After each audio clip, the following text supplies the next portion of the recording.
The kids in South Park are pretty terrible as a whole. They're all vulgar, mean, and selfish. But for all their faults, the kids have redeeming qualities. All of them, perhaps, except Eric Cartman. Cartman may very well be the meanest kid in all of cartoons. Scratch that, Eric Cartman might be the meanest person, kid, or adult in all of cartoons. Cartman has very few moments of humanity. Most of the time, he seems content to find the way to inflict the most harm possible in the least amount of time. And he doesn't settle for standard evil like taking over the world or getting revenge. Cartman destroys people in very personal, intimate ways. To put it bluntly, Cartman does some effed up stuff. Some of the most effed up things in all of cartoon history. So let's celebrate the best of the worst. My name is Tim, and today on ChannelFrederator, we're counting down the top 9 effed up things Cartman has done. Let's get started.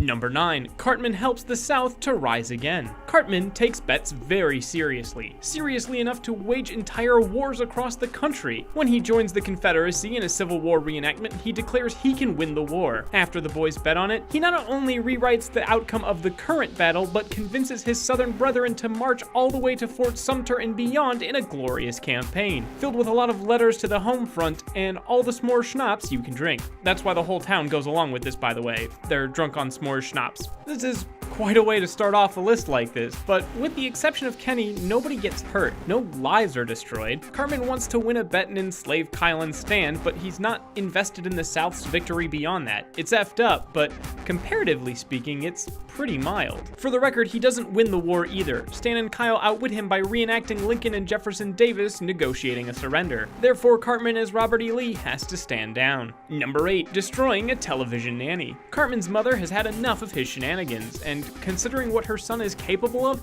it's a miracle she lasted as long as she did. So she hires every nanny she can think of from television. Eric Cartman responds about as well as you'd expect, though it does present a fun look at the authority behind a timeout chair. It's startling how much kids will do because they're told they have to, even if there's nothing forcing them to obey. Like all television nannies, this one is hoping for an emotional conclusion. The cameras love a story about a kid's vulnerabilities and learning to communicate them. So when Cartman opens up about being scared about his life changing, she pounces. She answers all of his questions like a loving nanny, and he tricks her into talking about herself, until he finds the chink in the armor. She was never able to have kids or a relationship, and he twists that knife over and over until she breaks, storming out. There's a lot of sadistic characters in television. It's a trope at this point, but few have the calculating power of Eric Cartman. He finds and exploits every weakness until there's nothing left but a husk, and this is one of the more merciful ones on the list. Number 7, entering the Special Olympics under false pretenses. Cartman is evil, but he's also an enterprising boy. When Jimmy and Timmy are entering the Special Olympics, Cartman learns the best athlete gets $1,000 cash. Set on winning it and thinking he can beat the average competitor, Cartman fakes a mental disability in order to enter and win prizes. It's a lot like the movie The Ringer, but with less reverence and more steroid abuse. Turns out, despite all his effort and research, Cartman is nowhere near capable enough to best the other athletes.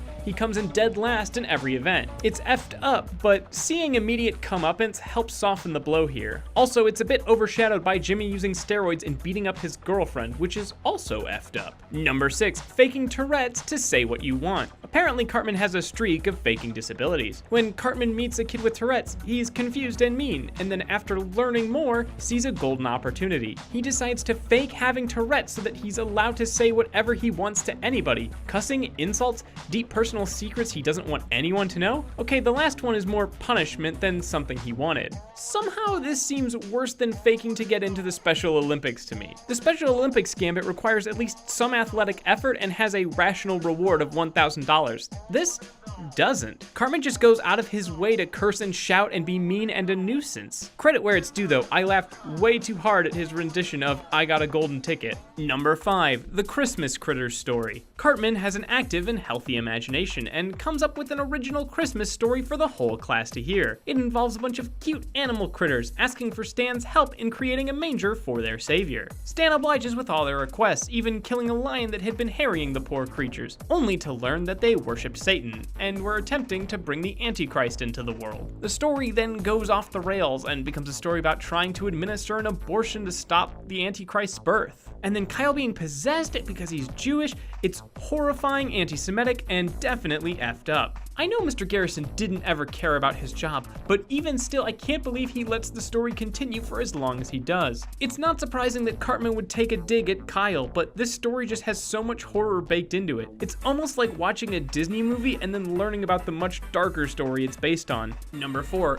Cartman ruins his future life out of spite. It turns out there's a whole business in faking future versions of kids to try and scare them into doing the right thing. At least that's what the parents of South Park think. It turns out the whole thing is a sham and the kids aren't as bad as their parents think they are. But the idea of future selves gets Cartman thinking about his own future. He realizes that maybe he should eat right and mellow out. At the moment he makes that decision, his own future self comes in to congratulate him. This future self, unlike the others, is successful, saying that Cartman becomes the CEO of a time travel company. To be fair, it's reasonable that Cartman would suspect this is a sham. The other future selves were. Cartman decides to spite this hopeful future by choosing to eat whatever junk foods and do drugs whenever he feels like.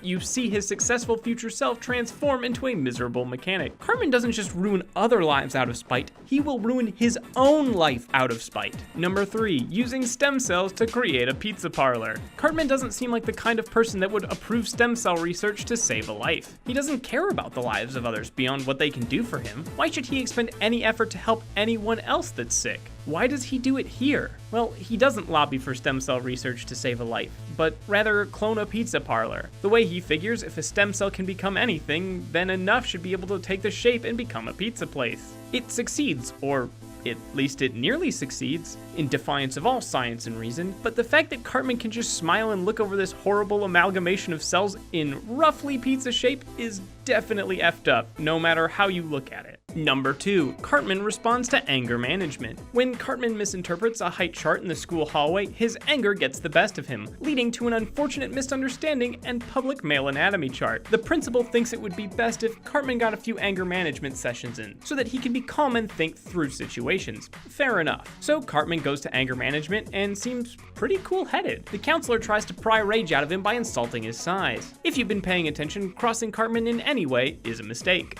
Or is it? Despite all the counselor's prodding, Cartman just sits there. He might be the most even-tempered kid ever.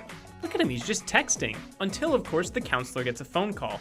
His wife is babbling about a police report and an underage girl and infidelity before killing herself. After this all goes down, Cartman puts down his phone and just says, "I'm not fat, I'm just big boned." It's utterly chilling. And finally, number 1, the Chili Con Carnival. We're not going to pretend this was anything other than number 1, the quintessential evil Cartman moment. When older kid Scott Tenorman tortures and bullies young Cartman, Cartman decides he has to counter-prank Scott to alleviate his torment. At least, that's the nice version of what happens. Cartman doesn't just solve the problem or get simple revenge. What he does is so much worse. He deliberately puts himself in a position where Scott thinks he can pull a big prank on Eric via chili cook-off. In reality, Cartman expected this prank and reveals his own. He murdered Scott's parents and cooked them into the chili. Scott eats his own parents. Eric uses all of his encounters with Scott to learn more about him and then annihilate him. That's why he keeps talking about training a horse to bite off Scott's wiener. It's so that Scott will try and get rid of the horse, which will in turn lead to his parents trespassing on the farm and getting shot. And that's not enough. While Scott's crying in horror, Cartman licks his tears and revels in the anguish. It is the gold standard of effed up things any character has ever done. Also, Cartman has Scott's favorite band Radiohead show up just in time to call him a crybaby.